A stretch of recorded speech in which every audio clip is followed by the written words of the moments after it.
30도, 광주 31도 등으로 그리고 대구 32도로 남부지방은 30도를 웃돌아 덥겠습니다.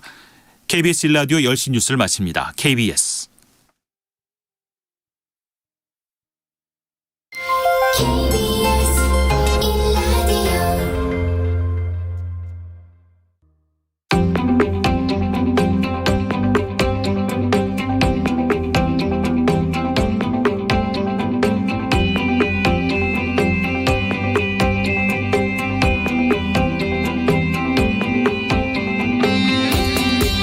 김성환의 시사야.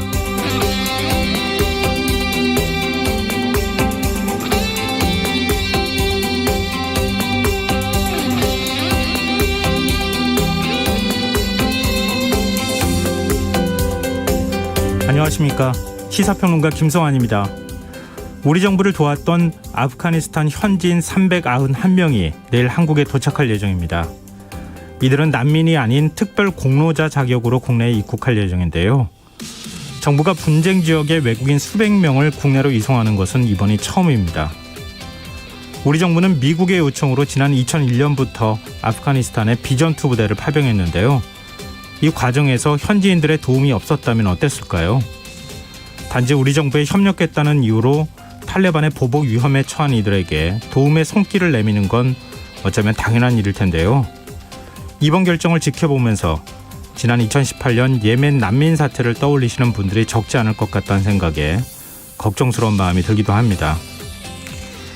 아프가니스탄인들의 국내 수송 작전명은 미라클이라고 합니다. 아프가니스탄인들에게 희망을 주고 싶다는 취지에서 이렇게 이름 지었다고 하는데요. 새로운 선택을 하게 된 모두에게 기적의 메시지가 전해졌으면 하는 바람입니다. 자세한 소식 잠시 뒤 이어지는 뉴스야에서 자세히 살펴보겠습니다. 심야 시간대 청소년들의 게임 이용을 막는 셧다운제가 도입된 지 10년 만에 폐지 수순을 밟게 됐는데요. 어떤 변화가 예상되는지 더 깊이 있게 들여다보는 인터뷰 시간에 관련 법을 발의한 민주당 조승래 의원과 얘기 나누겠습니다. 수요일 코너죠.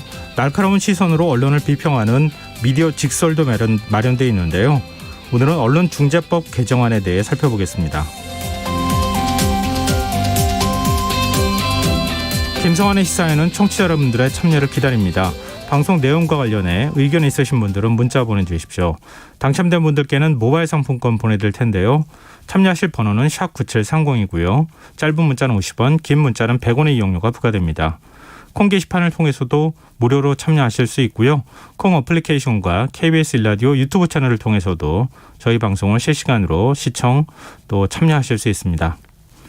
KBS 1라디오 김성환의 시사야. 그럼 지금 시작하겠습니다.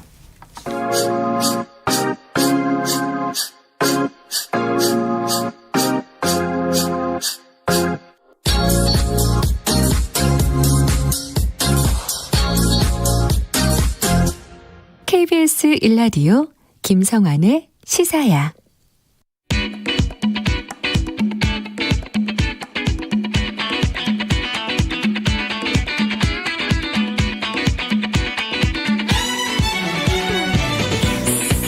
오늘 놓쳤던 뉴스 꼼꼼히 정리해드리는 뉴스야 시간입니다. 오늘은 김민하 시사평론가 나와 계십니다. 안녕하세요. 안녕하세요. 먼저 코로나19 현황부터 오늘도 살펴볼까요? 코로나19 신규 확진자는 역대 두 번째로 많은 2,155명이 발생을 했습니다. 이 중에 지역사회 감염자가 2,114명이었는데 여기서 수도권에서만 1,469명, 전체의 64.8%가 발생을 했고 서울이 673명, 경기가 579명, 인천이 117명이었습니다. 이외 나머지가 이제 비수도권에서 발생한 확진자였고요. 그리고 위중증 환자 수는 14명이 이제 늘어났고 사망자는 9명이 늘어나서 상당히 좀 우려가 되는 그런 국면입니다. 대구 남구의 한 대학병원에서 70명이 넘는 확진자가 나왔네요. 대구 남구의 한 이 대학병원에서 지금 접촉자를 추적 관리하던 중에 42명이 추가로 확진이 돼서 총 70명이 확진이 된 그런 상황인데요. 좀 걱정스러운 게 이 가운데 접종 완료자가 지금 다수 포함이 돼 있다 이렇게 파악이 되고 있어서 이게 어떻게 된 것이냐 좀 파악이 필요해 보이는데 방역당국은 좀 더 확인이 필요한데 이 접종 완료자가 감염된 사례가 약 20명 정도 될 것으로 보고 있다라고 설명을 하고 있습니다. 일단 이 확진자가 나온 병동은 동일 집단 격리에 들어갔고 일부 환자는 다른 병원으로 옮겨서 치료를 하고 있는데 방역 당국은 최초 감염 경로는 아직 확인을 못했지만 델타 변이가 빠르게 확산해서 이렇게 된 것으로 보인다고 설명을 하고 있습니다. 네, 이것도 더 확진자가 늘어나지 않을까 더 걱정이 되네요. 대학병원은 아무래도 사람들이 이동량이 많은 곳이니까요. 그렇죠. 오늘 오후 9시 잠정식 개최 혹시 나왔습니까? 오후 9시까지 지금 신규 확진자는 1,734명으로 지금 집계가 되어 있는데 네. 전날 같은 시간과 비교하면 203명이 이제 적은 숫자입니다. 그리고 이제 일주일 전인 지난주 수요일하고 비교를 해도 같은 시간대랑 비교해서 261명이 적은 그런 숫자인데 네. 그렇다고 해도 이제 비슷한 어떤 규모와 흐름이 계속 이어지고 있다라고 봐야 되겠죠. 이제 오늘 이제 어제 0시 기준하고 오늘 기준까지 합치면 비슷한 규모로 보이고 이렇게 되면 내일 발표될 신규 확진자 숫자는 1,900명대 후반에서 2,000명대 초반도 될 수가 있겠다. 이렇게 생각이 됩니다. 네. 뭐 정부는 추석 전까지 유행 상황이 안 바뀔 것 같다. 뭐 이렇게 또 얘기를 하기도 하던데 좀 지켜보도록 하고요. 모더나 백신을 맞은 50대 남성이 사망해서 방역 당국이 조사에 나섰다는 소식도 들리네요. 청와대 국민청원 게시판에 이 사례가 올라와서 많이 보도가 됐는데 건강하던 50대 가장이 모더나 백신을 맞고 이 백혈병 진단을 받은 후에 20일 만에 사망을 했다. 이런 내용이었죠. 당시에 이 몸살기가 있는데 백신을 맞아도 되느냐 이렇게 의사에게 문의를 했고 이 백신을 맞아야 된다라고 해서 접종을 이제 했지만 3일째 되는 날에 고열로 병원에 이제 가게 됐고 여기서 급성 백혈병 의심 진단이 나와서 대학병원에 입원을 했지만 결국 사망한 사례다라는 거였습니다. 일단 방역 당국은 이 사례에 대해서 신고가 접수돼서 조사를 진행하고 있다라면서 백혈병이 코로나19 백신과 연관이 있다는 것 또는 인과성이 지금 검토가 되고 있다는 것 이런 사례는 세계적으로 보고된 바가 없다라고 설명을 했습니다. 현재까지는 인과성이 확인되지는 않았다. 조사 그렇습니다. 결과를 봐야 될 것 같고요. 방역 당국은 코로나19 4차 유행 상황이 추석 전까지는 크게 달라지지 않을 것이다. 뭐 이렇게 지금 예상을 하고 추가적인 방역 대책을 지금 검토하겠다는 입장을 밝혔네요. 그렇습니다. 뭐 월요일 날 정은경 청장도 유사한 얘기를 했는데 추석 이후 9월 말까지 완만한 증가세를 보이다가 그 이후에 정점을 찍고 이제 감소를 하게 될 것이다. 그래서 현 시점에서는 추석 전에 코로나19 상황은 급격히 바뀌지 않을 것이다. 이게 이제 방역 당국의 전망입니다. 즉 백신 접종률의 목표 달성 때까지는 지금의 어떤 방역 수위를 완화한다든지 이런 결정은 어렵다라는 취지의 이제 어떤 현실 인식을 설명을 한 건데요. 정부는 그동안 이 명절 연휴 때마다 특별 방역 대책 형태의 추가적인 방역 조처를 내놨는데 이런 상황이라면 이번에도 특정한 대책이 이제 필요할 것이다라고 봐서 좀 이런 것들의 검토에 들어간 상황입니다. 그 중에 이제 열차를 이용하는 것과 관련된 그러한 대책들은 어느 정도 이제 검토가 됐는데요. 지난해 추석과 마찬가지로 올해도 추석 특별 수송 기간인 9월 17일부터 22일까지의 승차권은 열차 창가 측 좌석부터 판매를 하고 이후에 방역 상황과 예방 접종률을 고려를 해서 복도 측 좌석 판매 여부를 결정하겠다라는 것입니다. 그 외에 지금 이제 관심이 이제 집중이 되는 게 거리두기 단계 조정 그리고 여기에 이제 좀 부과되는 가족 친지들의 어떤 모임이 가능한가 이게 사적 모임 예외가 허용이 되는가 뭐 이런 부분들이 이제 관심사인데 네. 앞서 말씀드린 그런 연장선에서 보면은 당장 지금 이걸 판단하기는 어려운 상황이다라고 봐야 되겠죠. 네. 이제 정치권 소식으로 가볼까요? 오늘 예정에 됐던 국회 본회의가 무산이 됐어요. 그래서 뭐 쟁점 법안들 처리도 지금 미뤄진 상황이네요. 그렇습니다. 국회 본회의가 국회의장의 이제 의사 일정 재협상 입장으로 이제 불발이 됐는데 박병석 국회의장이 여야 원내대표단을 만나서 이 본회의는 연기해야 되겠다 이렇게 결정을 이제 알렸고 이에 따라서 언론중재법 개정안이라든지 이 쟁점 법안들의 처리가 오늘 무산이 됐습니다. 원래 더불어민주당은 오늘 본회의에서 이 언론중재법 개정안 등을 처리하기 위해서 오늘 새벽에 법사위 전체 회의에서 이 쟁점 법안 등을 다 처리를 했었는데요. 네. 어제부터 국회 법사위가 쭉 이어졌는데 오늘 새벽에 차수를 변경을 해서 이 언론중재법 개정안을 통과를 시켰고 국민의힘은 이 차수 변경에 반발을 해서 퇴장을 했던 그런 상황이었습니다. 문제는 국회법인데 이 국회법에 따르면 각 상임위에서 심사를 마치고 국회의장에게 법안 보고서를 제출하고 하루가 지나지 않으면 이 법안은 본회의에 상정할 수 없다. 이렇게 돼 있거든요. 네. 다만 의장이 교섭단체 대표하고의 협의를 거쳐서 상정 여부를 정하면 가능한데 일단 김기현 국민의힘 원내대표는 박병석 의장과의 면담 과정에서 이 법안 처리 의사가 없다 이런 입장을 이제 전달을 했고 네. 이게 받아들여졌기 때문에 박병석 국회의장이 이제 좀 의사 일정을 재협상하라는 취지의 이러한 이제 입장 표명을 했다 이런 상황으로 보입니다. 네, 이번 사실 본회의가 굉장히 중요한 회의가 될 것 같아요. 왜냐하면 언론중재법 개정안뿐만 아니라 이거 뭐 앞으로 진행 상황을 좀 봐야 되기는 하겠지만 수술실 CCTV 보안도 들어가 있죠. 그렇습니다. 군 사법체계 개편하는 내용도 지금 들어가 있죠. 그리고 구글 갑질방지법도 들어가 있죠. 굉장히 그동안에 사회적으로 쟁점이 됐던 관심 사안이 될 수 있는 법안들이 줄줄이 지금 통과를 대기하고 있는 상황이기 때문에 앞으로 본회의 날짜가 어떻게 정해지느냐 굉장히 궁금한데 일단 합의가 됐습니까? 여야 지도부가 만나서 오는 30일 오후 4시에 국회 본회의를 열어서 이 말씀하신 쟁점 법안 등을 일괄 처리하기로 일단은 합의를 했습니다. 그리고 이제 여야 원내 지도부는 이날 오후 회동에서도 이 언론중재법 개정안 등을 놓고 좀 팽팽히 대치를 했는데요.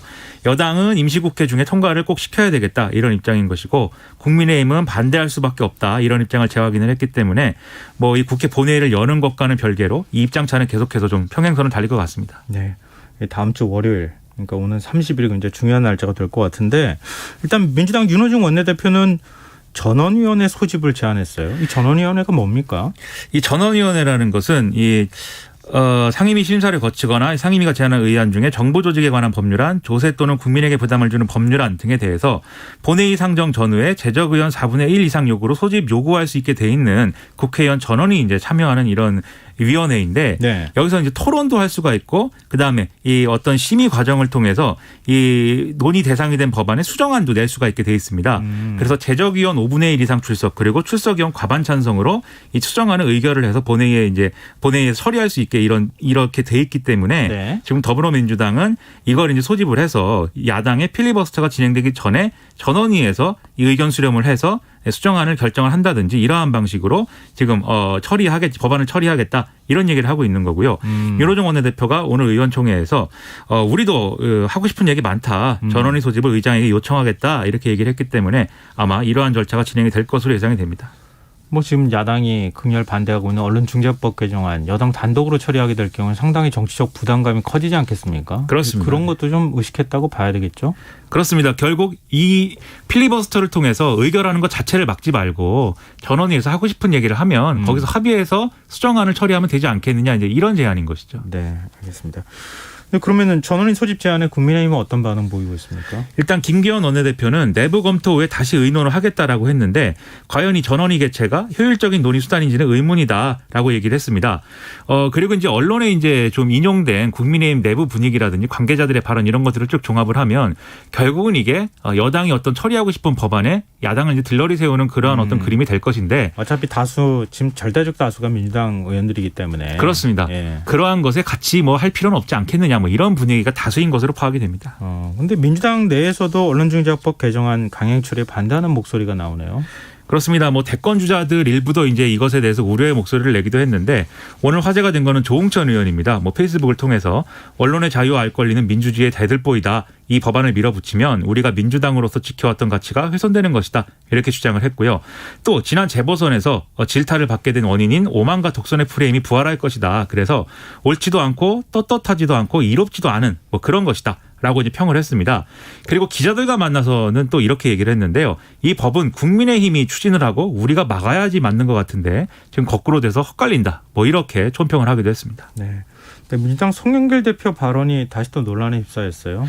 더불어민주당 송영길 대표가 25일에 언론중재법 이 처리에 대해서 우려를 표한 국경 없는 기자회를 뭣도 모르는 단체라고 표현을 했다. 이게 지금 논란인데요. 네. 일단 이 국경 없는 기자회는 성명을 발표를 해서 언론중재법 개정안이 저널리즘에 위협을 가할 것이다라면서 이 법안 처리는 하지 말아야 된다. 철회를 촉구하는 그런 입장을 내놨습니다. 네. 송영길 대표한테 기자들이 이 국경 없는 기자회가 이런 입장인데 어떤 생각이냐라고 물어봤더니 그건 뭣도 모르니까 자기들이 우리 사정을 어떻게 알겠는가 뭐 이런 식으로 이제 답을 했다는 건데요. 국민의힘과 정의당 등은 송영길 대표 발언은 부적절했다 이렇게 비판을 하고 있습니다. 특히 심상정 의원의 경우에는 국경 없는 기자회는 전 세계 언론 자유 신장을 추구하고 투옥된 언론인들을 변호하는 단체로 뭣도 모르는 국제단체가 아니다 이렇게 좀 꼬집기도 했는데요. 일단 민주당 쪽에서는 언론을 통해서 송영길 대표가 한 말은 뭣도 모르는 단체라고 한 게 아니라 뭣도 모르니까라고 이제 얘기를 했는데 그게 무슨 차이가 있어요? 그러니까 뭣도 모르는 단체하고 뭣도 모르니까 네. 이거하고는 어떤 차이가 있는 거예요?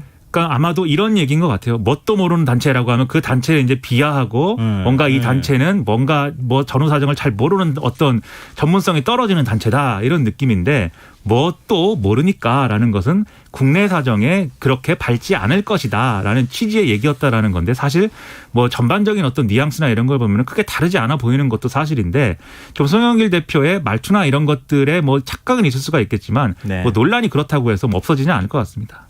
네, 알겠습니다. 지금 여러분께서는 KBS 1라디오 김성환의 시사야와 함께하고 계십니다. 뉴스야 이어가겠습니다.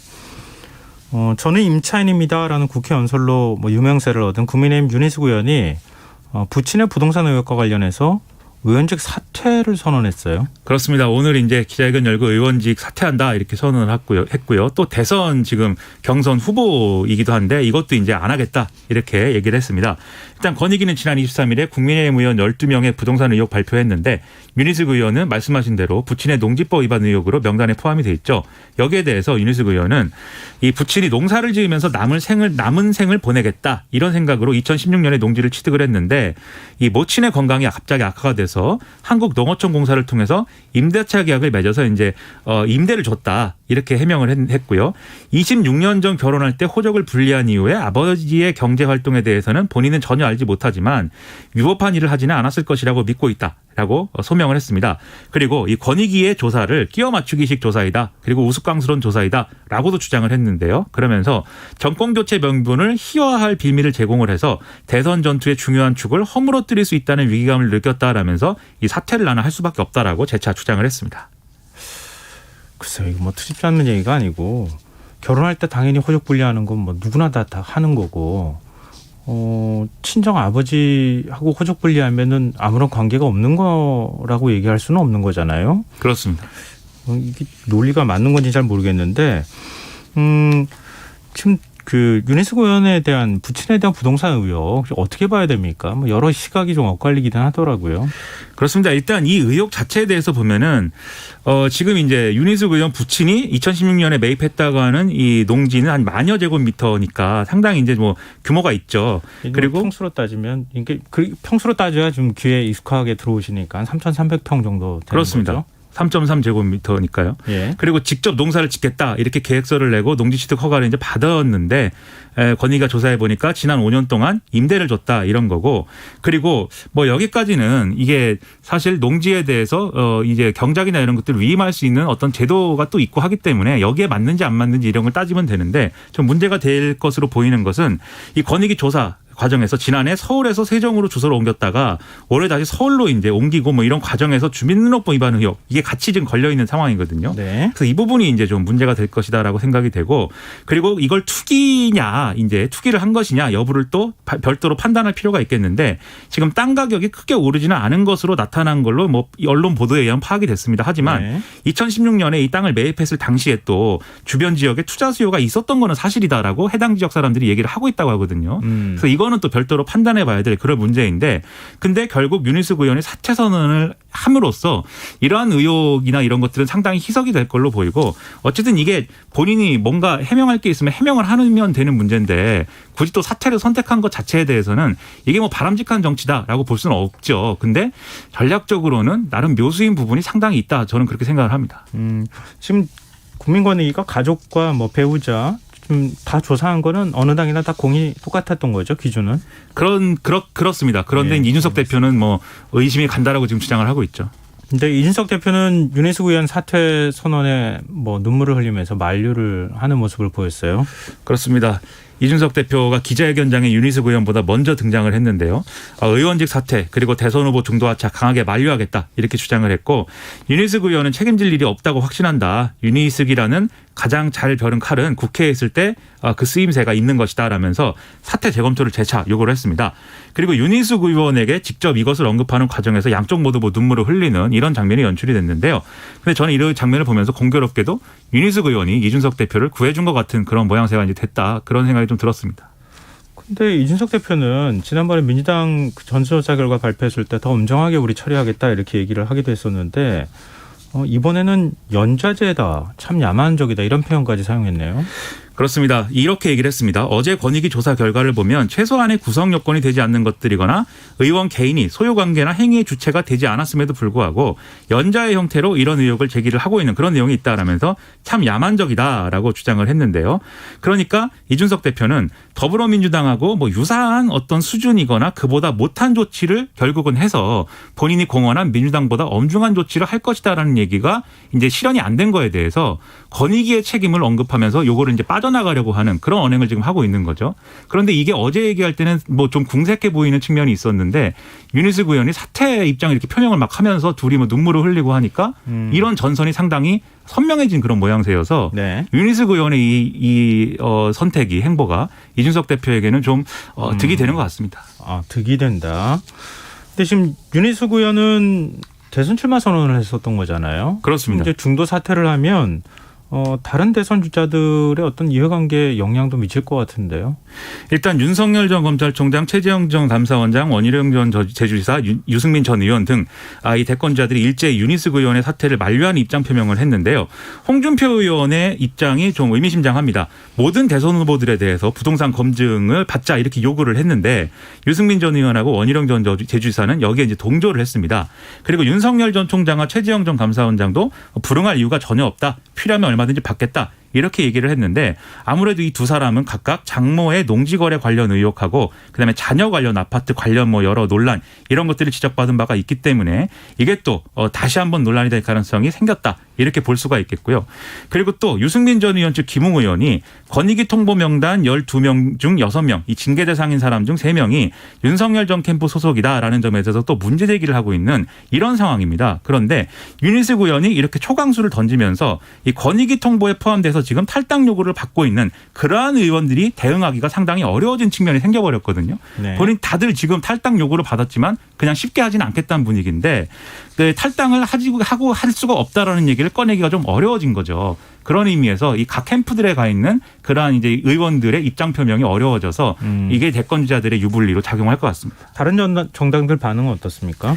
일단 다른 정당들은 여러 가지 얘기를 하는데 더불어민주당은 이준석 대표의 약속이 공연불이 됐고 오히려 면죄부를 준 셈이 됐다 이렇게 비판을 하고 있고 또 윤석열 캠프 인사들이 대거 포함된 거 이걸 겨냥해서 또 윤석열 전 총장 측을 비판하는 이런 목소리를 냈고요. 또 일각에서는 대선 후보 모두의 부동산 거래에 대한 조사를 권익위에 의뢰해보자 이런 목소리도 나왔습니다. 그리고 이재명 지사 캠프도 윤희숙 의원을 겨냥해서 속보이는 사퇴쇼로 국민을 기만하지 말라 이렇게 비판을 하기도 했는데요. 네. 국민의당 안철수 대표는 소셜미디어를 통해서 국민의힘이 이렇게 대처한 거에 대해서 용두사미로 끝났다 이렇게 평을 했고 정의당도 꼬리 자르게 하지 말라라고 비판의 목소리를 높였습니다. 네.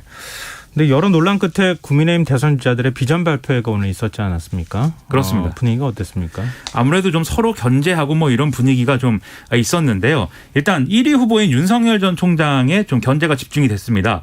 그리고 최근까지 이준석 대표와의 갈등이라든지 앞서 권익위 조사 결과에 대한 어떤 여러 가지 얘기들이 이 비전 발표회 전후에 이렇게 얘기들이 많이 나왔고요.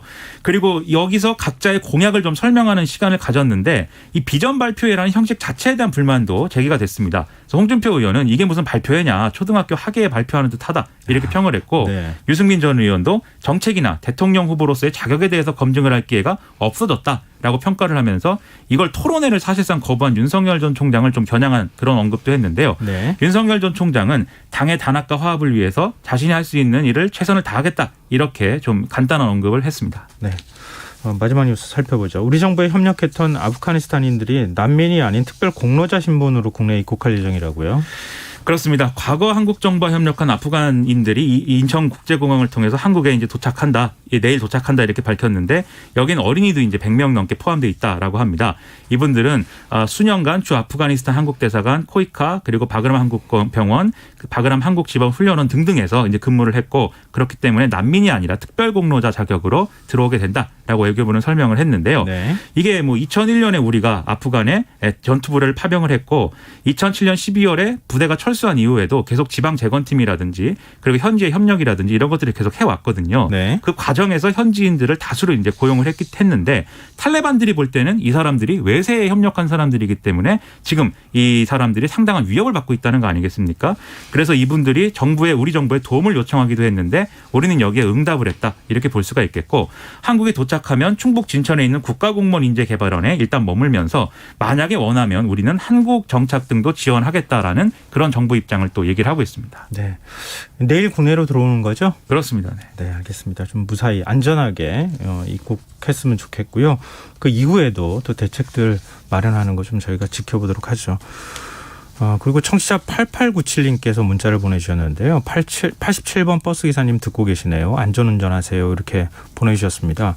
이 지역은 어딘지 모르겠지만 김성환의 시사회를 듣고 계신 87번 버스기사분 감사드리고요. 안전운전하십시오. 그리고 버스나 택시에서 듣고 계신 청취자분들은 계속해서 많은 참여 부탁드리겠습니다. 문자 보내주셔서 고맙습니다. 네, 오늘 뉴스에 여기까지 하겠습니다. 지금까지 김민하 시사평론가였습니다. 고맙습니다. 고맙습니다.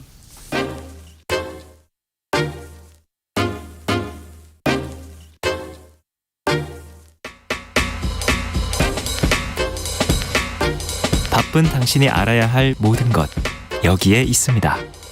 KBS 1라디오 김성환의 시사야. 심야 시간대 청소년들의 게임 이용을 막는 셧다운제가 도입된 지 10년 만에 폐지 수순을 밟게 됐습니다. 그 대신 정부는 부모와 청소년이 스스로 게임 이용 시간을 조절하는 게임 시간 선택제를 일괄 적용하기로 했는데요. 이 게임 업계에서는 환영의 뜻을 밝혔지만 우려하는 목소리도 만만치 않습니다. 지난달 게임 셧다운제 폐지 법안을 대표 발의하신 민주당 조승래 의원 연결해서 조금 더 자세한 얘기 나눠보겠습니다. 의원님 안녕하십니까? 예, 반갑습니다. 조승래입니다. 네. 지금 일단 10년 만에 게임 셧다운제가 폐지가 되는 수순으로 이제 가는 건데요. 청취자분들의 예. 이해를 돕기 위해서 게임 셧다운제가 어떤 제도인지 좀 더 구체적으로 설명을 좀 부탁드립니다. 예, 조금 전에 말씀하신 것처럼 이제 게임 셧다운제는 그 청소년 보호법 26조에 보면 이렇게 되어 있습니다. 네. 그 16세 미만의 청소년을 대상으로 해서는 인터넷 게임을 심야 시간대, 그러니까 0시부터 새벽 6시까지죠. 이 심야 시간대는 게임을 할 수 없도록 하는 이제 그런 내용의 제도가 이제 게임 셧다운제인데요. 네. 이거는 이제 온라인 게임이 지금 아마 만들어진 지가 이제 한 25년 정도 됐는데, 네. 그때 온라인 게임이 2000년 전후해서, 그러니까 1990 한 6, 7년 정도 온라인 게임이 이제 시작됐다고 볼 수 있는데, 그 뒤에 이제 뭐 PC방들이 많이 늘어나고 온라인 게임이 많아지면서, 청소년들이 이제 게임에 너무 이제 몰입하다 보니까 학습권이라든지 수면권이라든지 이런 게 문제가 심각하지 않냐. 이래서 청소년들에게는 셧다운제를 도입을 해서 이제 청소년들에게 수면권과 학습권을 좀 보장해 줄 필요가 있지 않겠는가라는 취지로 이제 이 제도가 만들어지게 된 것이고요. 한 2005년도부터 법안 논의가 되다가 2011년도 11월 한 20일경에 이 법이 이제 시행이 되게 된 겁니다. 그래서 지금 이제 시행된 지는 한 10년 정도 됐다 이렇게 말씀드릴 수 있을 것 같습니다. 정부가 게임 셧다운제 폐지 방침을 오늘 밝혔는데요. 당정이 협의를 좀 한 겁니까? 당정 협의가 구체적으로 있지는 않았던 것 같고요. 네. 오늘 발표는 이제 사회관계 장관 회의에서 이은혜 교육부 장관 겸 이제 부총리가 이제 사회장관 회의를 주재를 하게 되는데요. 네. 이 사회관계 장관 회의에서 문체부와 여성가족부 이게 두 이제 해당되는 이제 주무 부처가 되는 것인데 이 부처가 모여서 게임 강제적 셧다운제는 폐지하고 게임 시간을 선택할 수 있도록 하는 자율적 방식으로 전환하자. 이런 내용의 제도 개선을 하는 것으로 그렇게 부처 간 합의가 된 것으로 그렇게 발표가 된 것입니다. 근데 저도 기억나지만 과거 이제 한창 이제 온라인 게임에 몰입하는 그런 청소년들이라든가 젊은 층이 많았을 때는 게임 중독으로 인한 사회적인 어떤 문제, 사건이나 이런 것들이 많이 발생했었잖아요. 이제 그것 때문에 이제 셧다운제가 도입이 됐던 건데 그 이후에 이건 세계에서 한국이 유일하게 갖고 있는 제도다 뭐 이렇게 반론이 이어지기도 하고 했었는데 폐지하는 쪽하고 하자는 쪽하고 그래도 유지해야 된다 이런 쪽의 의견은 계속 지금 그 서로 맞부딪히고 있는 거죠. 네, 아무래도 이제 그 청소년들의 이제 학습권이라든지 이런 측면에서 이게 또 청소년들이 실제로 아직까지는 그 본인이 어떤 결정을 하는 데 있어서 좀 어느 정도 특정한 놀이나 취미에 이제 몰입하다 보면 갖는 이제 정서상 발달 문제라든지 이런 여러 가지 걱정들을 들어서 여전히 이제 셧다운제는 필요하다라고 주장하시는 분들이 좀 있고요. 네. 또 한편으로 이제 게임 업계는 이런 반론이 있습니다. 다 아시는 것처럼 지금 이제는 게임의 대세도 온라인 게임에서 이제 모바일 게임으로 전환이 됐거든요. 네네. 실제로 청소년들이 이용하는 게임의 경우를 보면 지금은 이제 모바일 게임이 거의 한 90% 정도가 되는 겁니다. 네. 그런데 모바일 게임은 이 셧다운 규제로부터 셧다운 규제가 적용되지 않거든요. 사실은 그 실효성이 좀 부족한 것이 아니냐 이런 문제 제기가 계속 있어왔던 것이고요. 네. 또 한편으로는 실제로 셧다운제를 도입을 하려면 게임 회사 입장에서는 조금 부담이 좀 돼요. 어떤 부담이냐면 왜냐하면 그 셧다운제를 도입하기 위한 게임의 그런 요소들을 프로그램을 개발자가 개발해서 넣어야 되기 때문에 네. 아무래도 비용이 발생하지 않겠습니까? 네.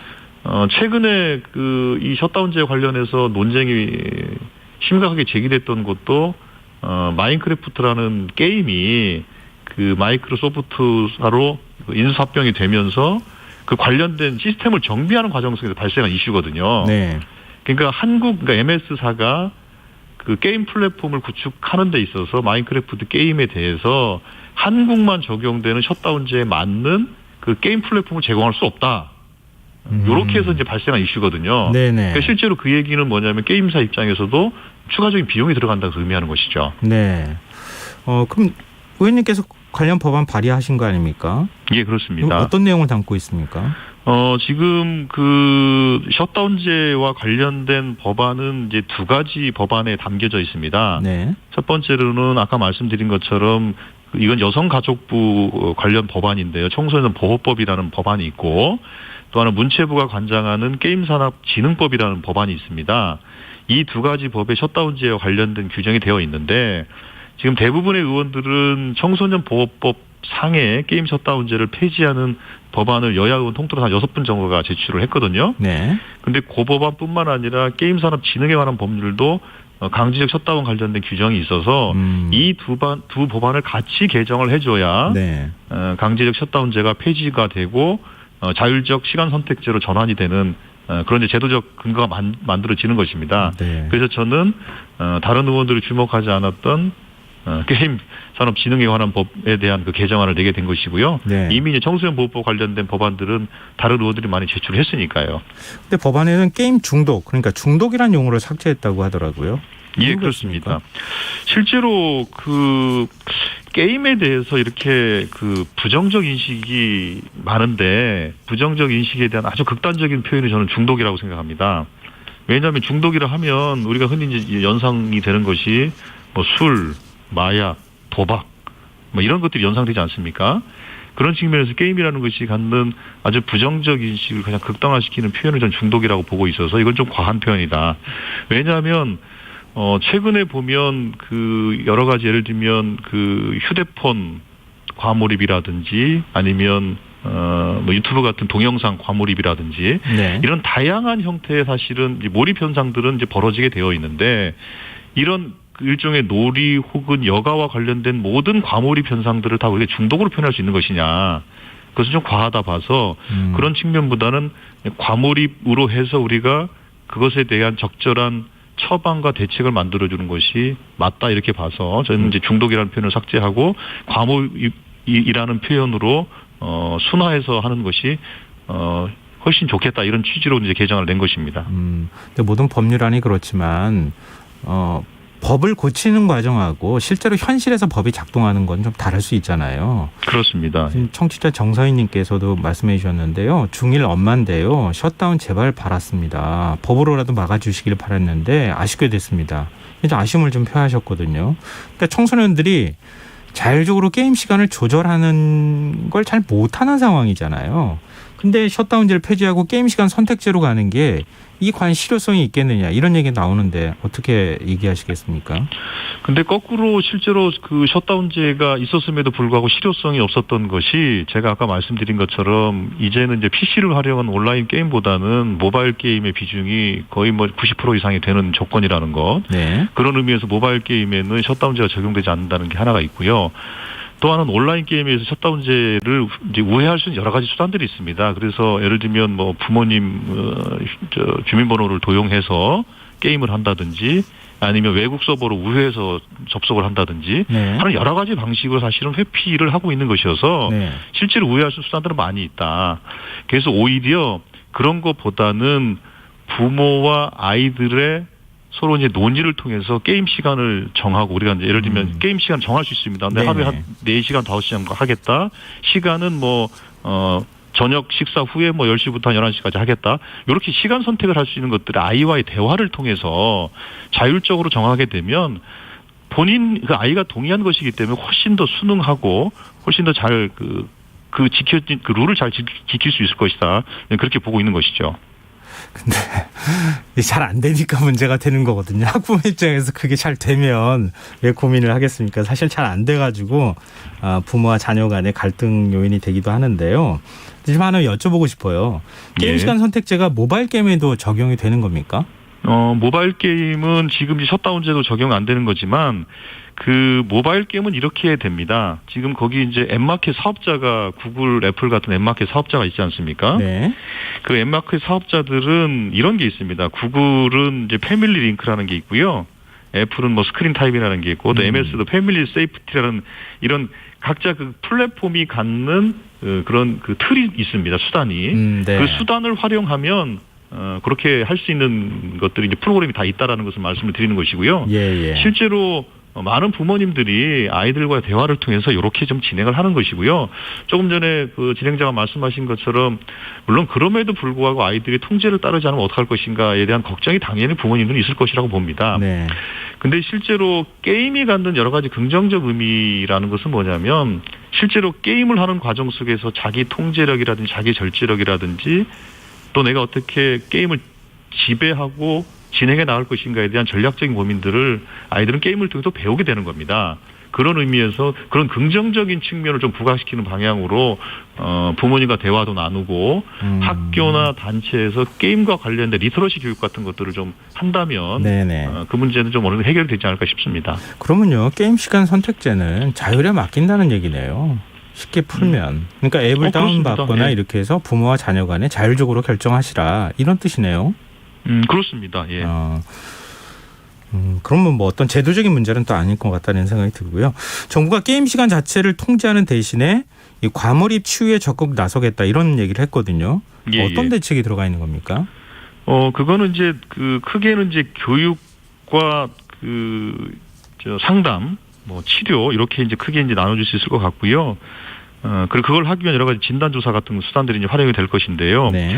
우선은 지금도 현재 이제 인터넷이라든지 스마트폰 이용 습관에 대한 진단조사 같은 것들이 진행이 되고 있습니다. 그리고 게임 과몰입에 대한 실태조사도 진행을 하고 있는데 이 실태조사 내용을 조금 더 좀 고도화하고 훨씬 더 정교하게 만들 필요가 있는 것 같고요. 네.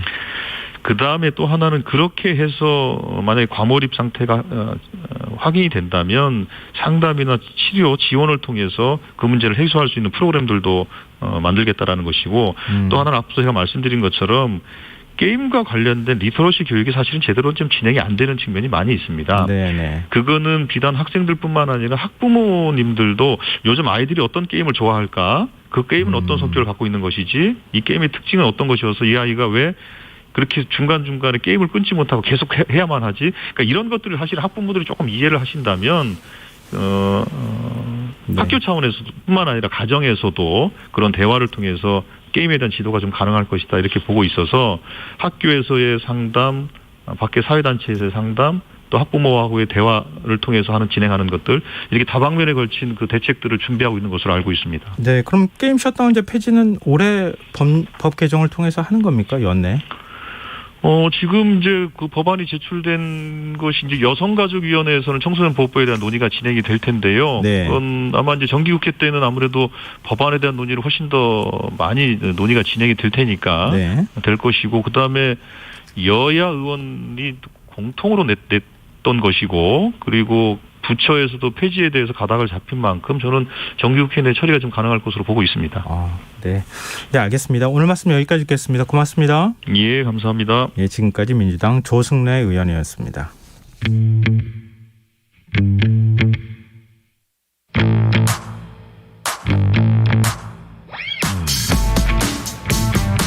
냉철하고 가감없는 분석으로 미디어 본연의 역할을 찾아가는 시간입니다. 미디어 직설 언론인권센터 윤여진 상임이사 전화로 만나보겠습니다. 안녕하십니까? 네, 안녕하십니까? 네. 뭐 오늘 이제 국회 본회의가 연기되기도 하고 또 새벽까지 법사위가 열리고 이렇게 했던 가장 핵심에 놓여 있는 중심에 놓여 있는 법률안이 이제 언론중재법 개정안인데요. 네. 지금 뭐 여러 가지 찬반 양론이 있습니다. 지금의 상황 어떻게 보고 계시는지 먼저 말씀 듣고 싶어요. 예, 저희 단체가 사실 언론 보도 피해자를 2002년부터 돕는 활동을 지금까지 해왔습니다. 네. 그래서 어떻게 보면 언론 보도 피해자를 돕는 그 언론 피해 구제법이 이제 새롭게 제정되는 거에 대해서는 상당히 도입에 대해서 찬성하고 네. 그다음에 그 취지에 맞게 좀 잘 개정되었으면 좋겠다는 생각을 했는데 지금 상황을 보면 이 개정법안이 굉장히 정치적으로 되고 있거든요. 네. 근데 그렇게 된 데에는 사실 입법을 발의한 민주당이 취지에 맞게 제대로 좀 설득하고 그다음 토론할 수 있는 공간을 좀 더 충분히 만들어야 되지 않았을까 이런 아쉬움이 좀 있습니다. 지금 말씀하셨듯이 지금 뭐 민주당에서 원래 법안 이제 개정안 발의하고 이렇게 하면서 논의할 때는 가짜뉴스 방지법이라고 주로 이제 얘기를 해왔는데 네. 실제로는 언론 피해 구제법이다. 네. 좀 뭔가 접근이 잘못되는 바람에 정치적 쟁점화가 오히려 된 측면이 있다 이렇게 말씀하신 건데요. 네네. 일단 이제 그 법사위를 통과한 네. 언론중재법 개정안 어떤 내용이 담겼고 이전과는 어떤 차이가 있는 겁니까? 예. 이 21대 국회가 시작하면서 정청래 의원이 징벌적 언론에 대한 징벌적 손해배상제를 좀 발의를 했어요. 네. 그리고 그 이후로 한 16개 법안이 쭉 올라왔고 그 법안에 대해서 이제 최종적으로 결과를 낸 게 7월 27일 문체위에서 정리를 한 거죠. 그 내용에는 최대 그러니까 언론 보도 피해에 대해서 최대 5배의 5배 징벌적 손해배상제를 도입하겠다. 그리고 언론의 고의 중과실 추정 조항이 신설됐고 네. 정정 보도를 해당 언론 보도와 같은 시간과 분량과 크기로 보도해야 한다. 그다음에 열람 차단 청구권이라고 해서 예. 어쨌든 언론중재위를 통해서 정정 보도나 반론 보도를 결정받기 전에 미리 이제 차단 조치를 하는 제도가 신설됐었어요. 네, 이런 제도에 대해서 어쨌든 뭐 야당을 비롯해서 뭐 학계, 법조계, 시민단체, 뭐 언론계에서는 물론이거니와 굉장히 큰 반발을 했고 지금 현재 민주당에서 상임위, 그러니까는 문체위 상임위를 통과한 법안에는 한 몇 가지 좀 수정을 했는데 최종적으로 고의 중과실 추정과 관련돼서는 뭐 6가지 조항이 상당히 좀 모호하게 되어 있는데 이것을 한 3개로 지금 축약을 시켰죠. 그래서 보복, 반복적으로 허위 조작 보도로 피해가 가중되는 경우. 그다음에 허위 보도로 회복하기 어려운 손해를 입은 거고 요건 좀 최종적으로 이제 법사위 넘어오면서 삭제가 된 거고요. 네. 그다음 정정 보도, 추후 보도가 있었음에도 불구하고 관련 기사를 검증 없이 인용 보도한 경우, 그다음 기사 내용과 다르게 제목이나 시각 자료를 조합해서 기사를 왜곡하는 경우를 고의 중과실의 기준으로 정한 것이 이제 최종안으로 지금 나와 있는 상태입니다. 그리고 또 이제 몇 가지가 좀 수정이 됐는데 네. 손해배상의 이제 범위에서 이제 고위 공직자가 지금 빠져 있고요. 고위 공직자에 대한 보도는 국민의 알 권리다. 그래서 그거에 대한 보도 그들이 이제 징벌적 손배를 소송을 제기할 수 없다라는 것을 좀 명시해놨고 언론사 매출액의 1만 분의 1, 뭐 1000만 분의 1, 뭐 이렇게 이제 손해액의 범위를 어떻게 정할 것이냐라는 것들이 좀 들어가 있었는데 이 내용이 언론사의 사회적 영향력과 전년도 매출액을 적극적으로 뭐 고려해서 고려한다. 뭐 이런 걸로 이제 수정이 됐고 또 기사 열람 차단에 있어서도 뭐 이전에는 이제 청구만 하더라도 그 사실을 표시하기로 한 조항이 지금 현재로는 삭제됐고 언론사가 기자에게 구상권을 청구하게 한 조항도 지금 삭제된 상태입니다. 네. 지금 언론계 전반의 목소리는 상당히 법안의 내용에 대해서 좀 부정적으로 평가하는 것 같고요. 언론 단체들 네. 발표하는 내용을 봐도 그런데 현업 언론인들 중에서는 뭐 적지 않은 언론인들도 아니 이런 법 필요하다 또 이렇게 얘기를 하고 있다 그래요. 네. 일단은 언론계나 시민사회단체의 우려는 어느 정도 반영됐다고 봐야 되는 겁니까? 예. 문체위 상임위를 거쳐서 법사위까지 오는 과정에서 상당 부분이 수정된 건 맞아요. 그래서 어느 정도 이제 그 언론계의 요구나 이런 것들을 좀 반영하려고 노력했다고 좀 보여지는데 그럼에도 불구하고 현재 뭐 언론 현업단체라든지 학계에서 이제 문제를 제기하는 건 네. 지금의 이 법안이 이 상정되는 과정에 있어서 좀 몇 가지 우려점 지점들이 좀 있거든요. 네. 그런 것에 대해서 충분하게 논의하지 않았다라는 거고, 아까 좀 말씀드렸듯이 고의 중과실 추정과 관련된 조항들이 좀 삭제되는 게 맞다. 이것이 오히려 좀 그러니까 시민의 알 권리를 보도하는 언론의 그 역할을 좀 축소시키지 않냐. 뭐 도입을 찬성하는 입장에서도 몇 가지 지점에 있어서는 좀 삭제했으면 좋겠다. 이런 의견을 계속적으로 좀 내고 있는 상황인 거죠. 네. 이제 내용이 복잡하고 사실 언론인들의 이해관계와 국민들 바라보는 국민들의 이해관계 좀 다를 수 있잖아요. 다르죠. 그래서 사실 귀에 잘 안 들어와요. 설명을 해도. 그런 문제가 좀 있는데요. 네네. 그러니까 징벌적 손해배상 여부를 판단하는 고의 중과실 기준 아까 이제 세 가지를 말씀해 주셨잖아요. 네네. 근데 그 세 가지가 보복 반복적으로 허위 조작 보도로 피해를 가중하는 경우, 그리고 또 정정보도, 추후보도 관련 기사를 검증 절차 없이 보도하는 경우, 기사 내용과 다르게 제목이나 시각 자료를 조합해 기사를 왜곡하는 경우, 이제 이렇게 세 가지인데 이걸 왜 이렇게 반대할까? 한편으로 그런 생각이 들고요. 네네. 다른 한편으로 언론계에서는 또 일부 언론을 중심으로 최순실 국정농단 사건 같은 거는 아마 이런 조항이 있었다라면 보도를 못했을 것이다. 이게 좀 극단적으로 표현하기도 하거든요. 어떤 게 맞는 겁니까? 그건 좀 너무 이렇게 오버하신 측면이 있다고 저는 판단하고 있습니다. 왜냐하면 지금 이 법안이 만약에 통과된다 하더라도 이 태블릿 PC 보도라든지 최순실 국정농단 사건이 제대로 보도되지 못했을 것이다라고 얘기한 건 처음에 이제 법안이 만들어졌을 때, 민주당 법안으로 만들어졌을 때 네. 취재 과정에서의 법률을 위반하여 보도한 경우도 징벌적 손배를 할 수 있도록 이제 규정을 만들어놨을 때 네. 사실 이건 정말 문제다라고 얘기를 했었어요. 근데 사실 그 조항이 좀 지금은 이제 삭제된 상태이고, 예. 그다음 최순실 국정농단 사건 같은 경우 최순실이 공인이 아니기 때문에 최순실 같은 사람이 그러니까 보도를 계속 했을 때 이 징벌적 손배로 소를 제기할 수 있지 않냐 이렇게 얘기를 하는데 네. 사실 그건 좀 과장되게 표현을 한 거다, 언론계에서. 왜냐하면 사실 법원에 가면 법원은 이 사실이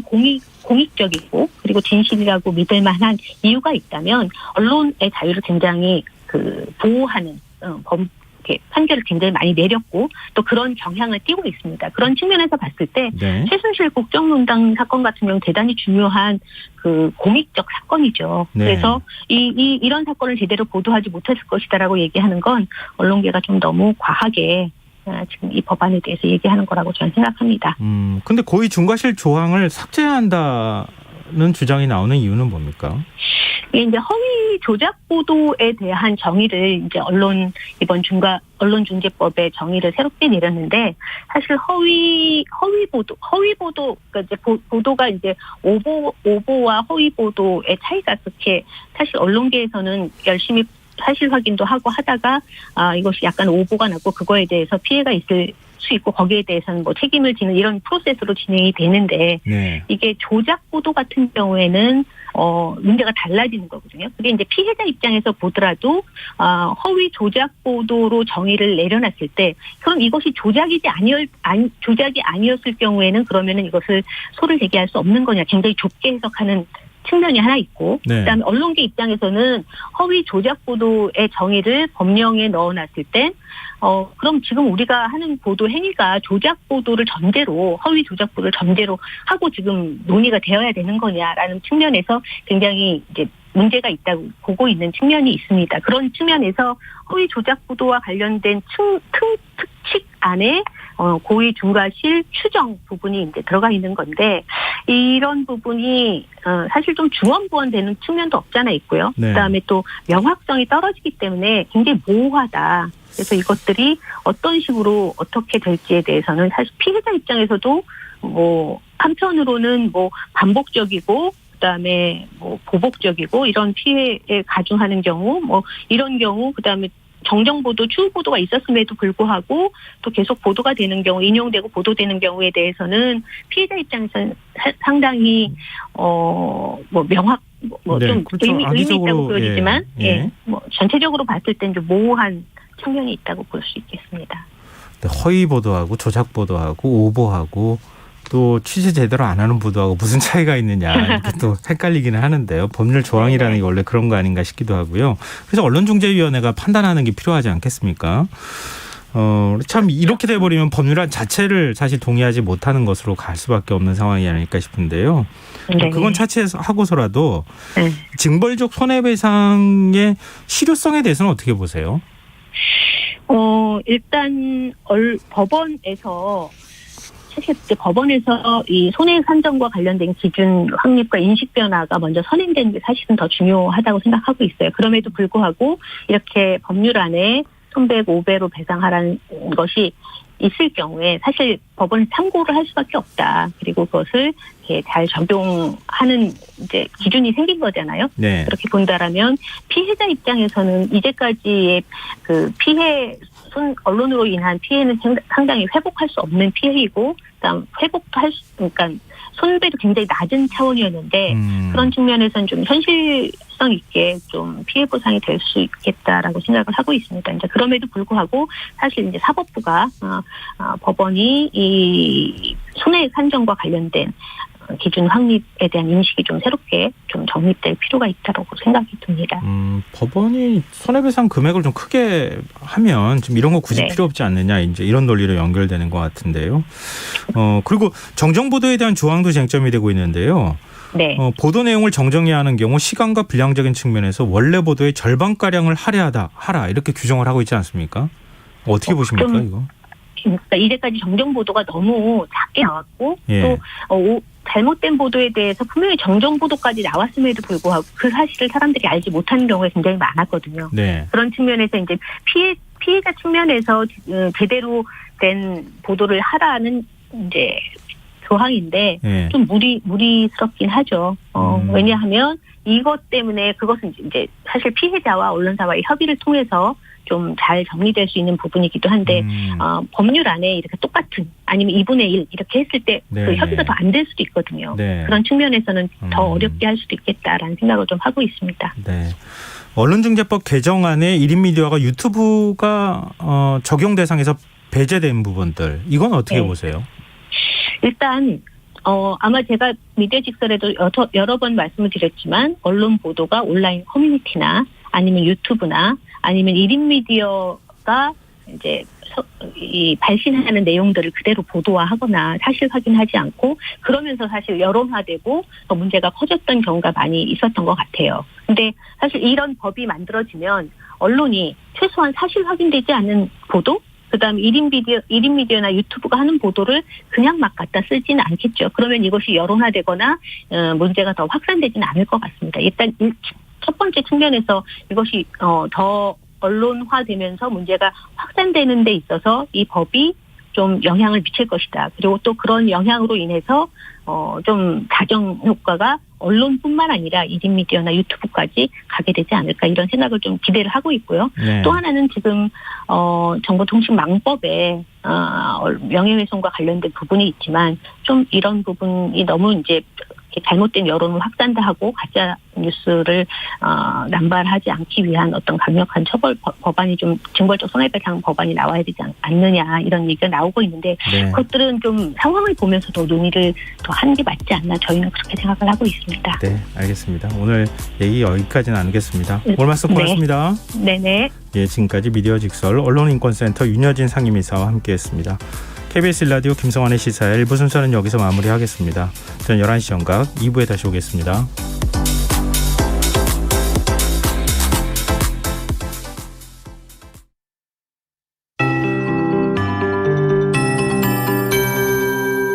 KBS 58분 날씨. 거제와 통영의 호우특보는 해제됐지만 부산 지역의 호우특보는 계속 발효 중 가운데 시간당 10에서 20mm의 비가 내리고 있습니다. 경남 해안 지역은 내일 새벽까지